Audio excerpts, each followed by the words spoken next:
Uncle Bert enlisted in the U.S. Navy on August of 1942. He was missing in action on July 1944.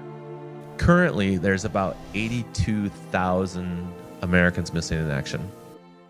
Ultimately, when the men and women of this nation put on the cloth of our nation and serve our nation in the military capacity, we as a country make a promise to them that we will do everything that we can should they fall in battle to return them home. What Project Recover does is we strive to keep America's promise to our servicemen and women. I heard about the organization in 2003. I was at a World War II reunion. And then it was through that, they said, you have to meet this guy, Pat Scannon. He started this organization. They're searching for lost service members from World War II. At the time, the organization was only working in Palau. I discovered that there were many planes that have gone missing in action in that part of the world during World War II.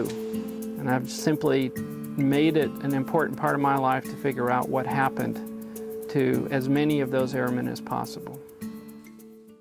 So came home, started doing a lot of research, realized all the fighting that happened in and around Palau, and then decided to start going back and doing searches for these lost aircraft and lost people associated with those aircraft.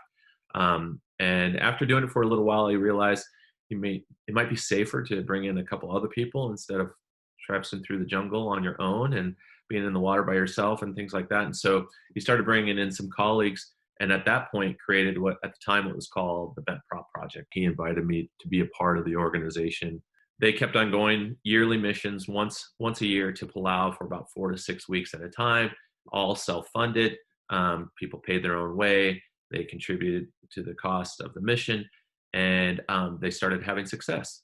And then fast forward to about 2012, we're in Palau on a mission, and we start running into other people, specifically representatives from Scripps Institution of Oceanography and the University of Delaware. Oceanographers actually doing work in and around Palau, and quickly realized that there was mutual benefit in working together.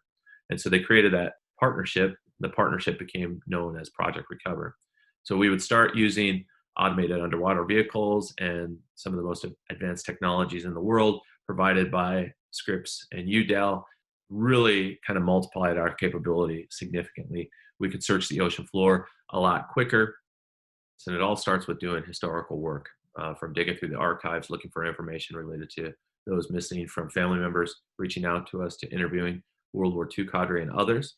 And we gather all that information in our database. To date, we have more than 500 cases associated with close to 3,000 missing Americans. And we assess that data on a regular basis and make determinations on which missions that we're going to execute.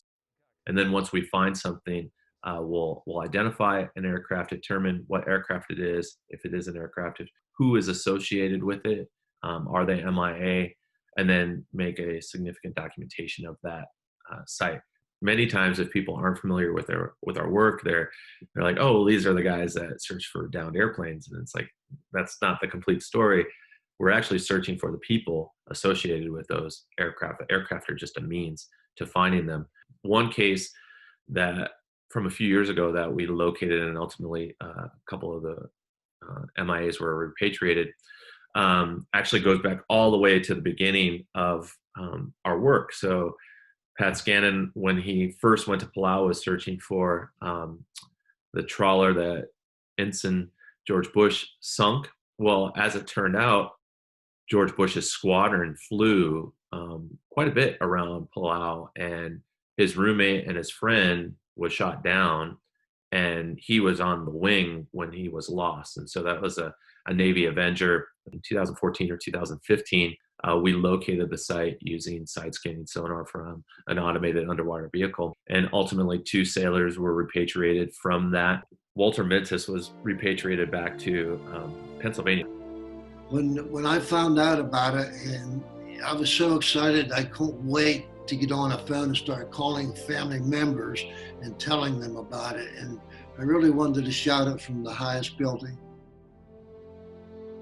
If every American could see what happened that day, you would be so proud to be an American and what our military and people like Project Recover do. It's amazing. Every single MIA family, when that person is lost, every single MIA family that we've interacted with, has stories that they've made up to fill the blank. They're no longer stories; they're truths. When these people are repatriated, and it's really cool because they made a sacrifice 70 plus years ago serving our nation, and it had an impact that we are very, very aware of. And now their sacrifice is having a second impact where they're returned home and these communities come together and these families come together from all over the place. It's amazing to witness, and it's incredible to think that the impact that this service member made in their sacrifice happened at one point, but it continues to have a positive impact decades and decades later. I talk about this all the time. I mean, it wasn't something that we left and we forgot about. I mean, this is our whole family cherishes it. And we just have the most respect for Project Recovery.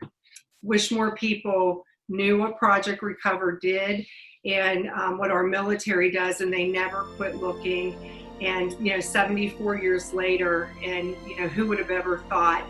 Witnessing these communities heal and these families heal and our nation heal because of these returned service members is just incredible, and you can't put it accurately into words, but once you see it, you can't stop doing the work.